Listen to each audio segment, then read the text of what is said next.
नमस्कार। देखिए, मैंने ये सोचा नहीं था कि मुझे इस प्रकरण पर एक और वीडियो बनाना पड़ेगा, क्योंकि आप सब लोग जानते हैं कि संजय कपूर की जो असामयिक निधन हुआ था इंग्लैंड में, लंदन में, उसके बाद हमने 3 एपिसोड बनाए थे और उसमें अलग अलग समय पर हमने ये बताने की कोशिश की थी कि किस तरीके से संजय कपूर के साथ ये हादसा हुआ, फिर उनकी डेड बॉडी को बड़ी कठिन परिस्थितियों में भारत लाया गया, फिर उनका यहाँ पर नई दिल्ली में अंतिम संस्कार किया गया और उनकी पारिवारिक बैकग्राउंड, और यहाँ तक कि हमने जो लास्ट अपना वीडियो इस प्रकरण पर बनाया था उसमें हमने ये बताया था कि संजय कपूर की जो पत्नी हैं प्रिया, उनको किस तरीके से कारोबारी जो जिम्मेदारियां हैं सारी की सारी वो सौंप दी गई हैं कंपनी की, और उसके बाद कंपनी आगे बढ़ रही है। कुछ विदेशी लोगों को उसमें पोस्ट किया गया है महत्वपूर्ण पदों पर, और उसके बाद कंपनी आगे बढ़ रही है। तो मैंने सोचा नहीं था कि मुझे इस पर एक और वीडियो बनाना पड़ेगा।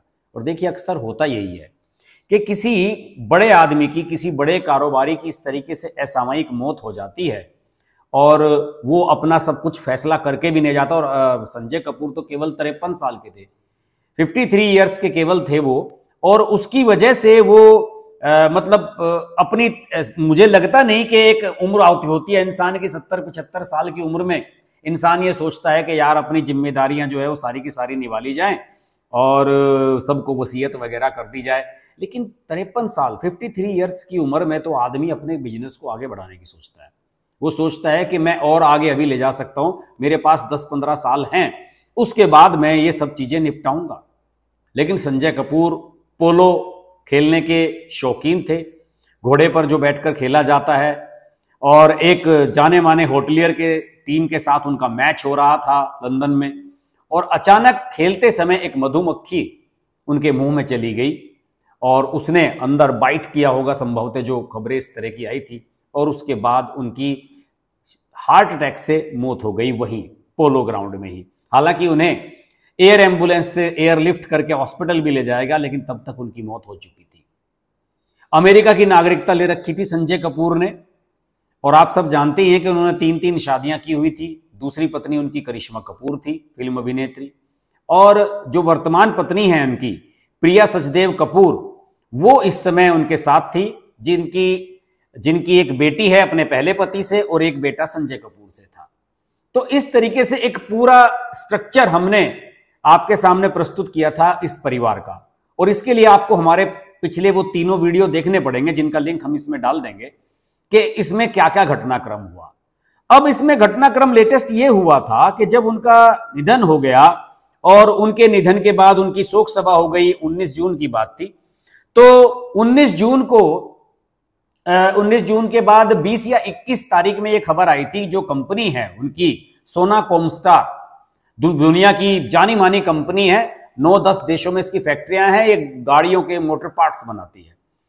तो इस कंपनी ने एक कॉर्पोरेट मीटिंग बुलाई और उसके बाद जो इनकी पत्नी है प्रिया सचदेव कपूर, उनको इसकी जिम्मेदारी सौंप दी गई थी। तो ये खबरें हमने लास्ट में आपको दी थी, और साथ ही साथ ये भी बताया था कि कंपनी के साथ बहुत सारे लोग पुराने भी जुड़े हुए हैं, और उन पुराने लोगों ने ही इस कंपनी को संभालने का फैसला किया है। जैसे जेफरी मार्क ओवरली, ये 2021 से सोना कॉमस्टार में एक इंडिपेंडेंट डायरेक्टर थे, और कंपनी का नया अध्यक्ष इन्हीं को नियुक्त कर दिया गया था। ये संजय कपूर को अपना गुरु, दोस्त, सब कुछ मानते थे। इसके अलावा विवेक विक्रम सिंह सीईओ थे, जो संजय कपूर के बहुत करीबी थे, वो भी इस कंपनी में बाकायदा सीईओ की भूमिका अभी निभा रहे हैं।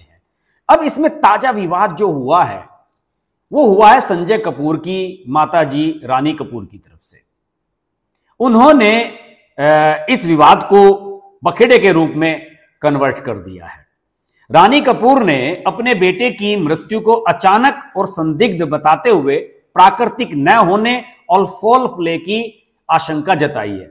यानी कि उन्हें यह लगता है कि उनकी ये बेटे की जो मौत थी वो नेचुरल नहीं थी, इसमें कुछ षड्यंत्र है, किसी प्रकार का षड्यंत्र है, और अचानक और डाउटफुल है, सडन डेथ है और डाउटफुल डेथ है, ये उन्होंने इस पर आरोप लगाया है।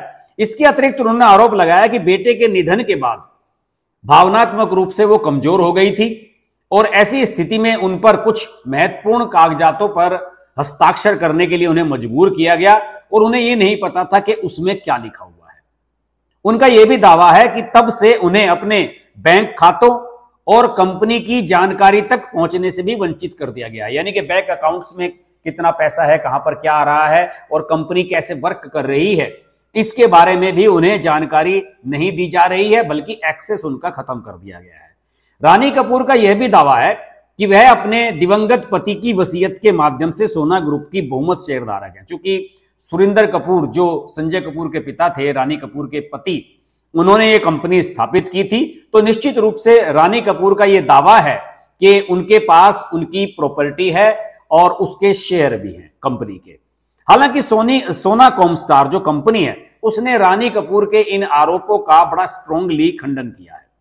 कंपनी का कहना है कि रानी कपूर कम से कम 2019 से कंपनी की शेयर होल्डर नहीं है और कंपनी द्वारा उनके निधन के बाद उनसे कोई दस्तावेज पर हस्ताक्षर नहीं कराए गए। यानी कि संजय कपूर के निधन के बाद उनकी माता जी से किसी कागज पर हस्ताक्षर नहीं कराए गए। वो ऐसा क्यों कह रही हैं, ये बड़े आश्चर्य की बात है।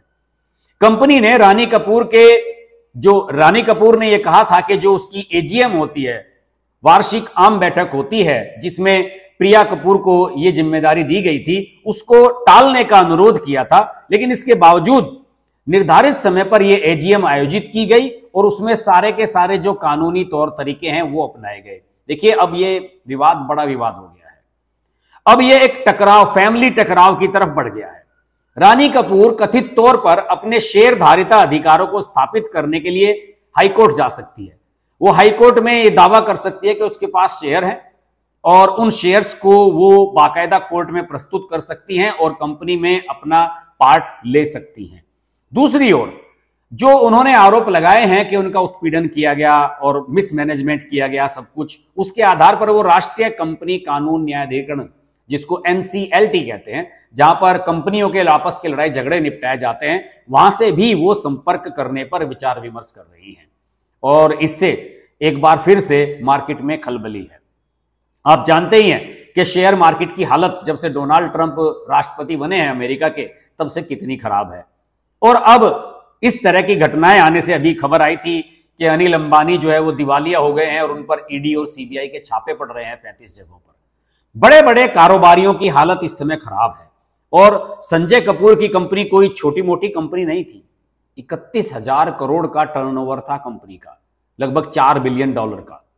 और 2015 में जब संजय कपूर के पिता का निधन हो गया था, तो उसके बाद उन्होंने कंपनी का कार्यभार संभाला था।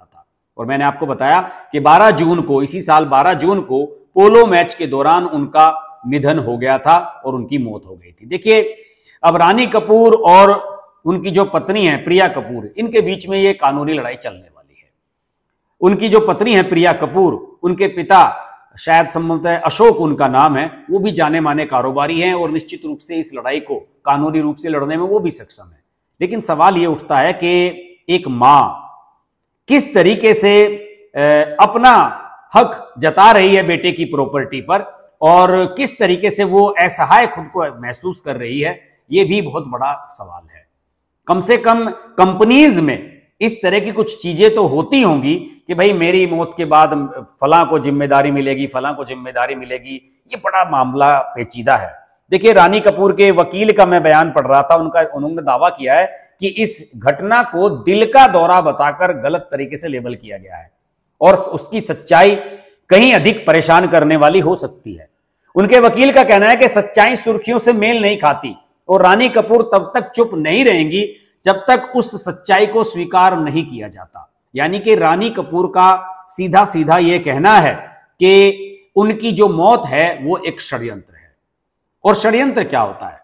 सीधी सीधी इसे आप कह सकते हैं कि उन्होंने एक तरह से आरोप लगाया है कि उनके बेटे की हत्या की गई है या उसमें कुछ पीछे पीछे फॉल प्ले किया गया है। रानी कपूर का आरोप है कि उन्हें अपने बेटे की मृत्यु के उपरांत भावनात्मक रूप से कमजोर और अत्यधिक मानसिक और भावनात्मक संकट की स्थिति में बंद दरवाजों के पीछे बिना किसी स्पष्टीकरण या पढ़ने के समय के कई दस्तावेजों पर हस्ताक्षर करने के लिए मजबूर किया गया। एक एक शब्द को नाप तोल कर आप देखिएगा।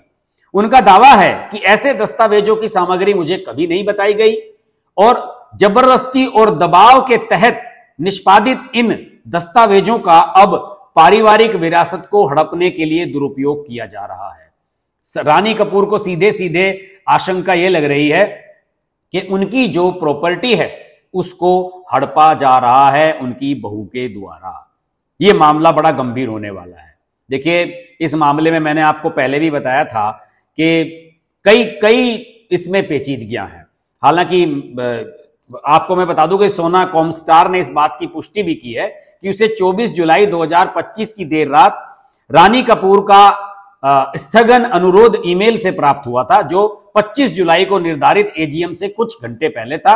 हालांकि कंपनी ने उनके अनुरोध को अस्वीकार कर दिया और एजीएम के साथ आगे बढ़ी। ये जो अभी हाल ही में 25 जुलाई को उनकी एजीएम हुई है उसके बारे में था, और उन्होंने कहा कि इसे स्थगित करने का कोई कानूनी अधिकार नहीं था। उनके अनुरोध को अस्वीकार करने का कंपनी का प्राथमिक बचाव यह था कि श्रीमती रानी कपूर कंपनी की शेयरधारक नहीं है, तो उनके कहने से एजीएम नहीं रोकी जा सकती थी। कम से कम 2019 से वो कंपनी की शेयरधारक नहीं है। कॉर्पोरेट शासन में हस्तक्षेप करने का कानूनी अधिकार उन्हीं लोगों का होता है जो कंपनी के शेयरधारक होते हैं। दूसरी ओर सोना कॉमस्टार ने पूरी तरीके से उनके इन आरोपों का खंडन कर दिया है। उन्होंने स्पष्ट किया है कि इसकी 70.98% शेयरधारिता जनता के पास है, यानी कि 72% के आसपास जो शेयर हैं वो जनता के पास हैं, जबकि 28% के आसपास इसके कॉर्पोरेट प्रमोटर ऑरियंस इन्वेस्टमेंट प्राइवेट लिमिटेड, जिसको AIPL कहते हैं, उसके पास हैं। और कंपनी ने यह भी कहा कि मई 2019 में उसे महत्वपूर्ण लाभकारी स्वामित्व की घोषणा प्राप्त हुई थी, जिसमें दिवंगत संजय कपूर को RK फैमिली ट्रस्ट का एकमात्र लाभकारी मालिक बताया गया था, जो AIPL में एक महत्वपूर्ण शेयरधारक है। तो इस तरीके से किसी और के उसको चैलेंज करने का कोई सवाल ही नहीं उठता है। तो दोस्तों, यह मामला अब गंभीर हो गया है।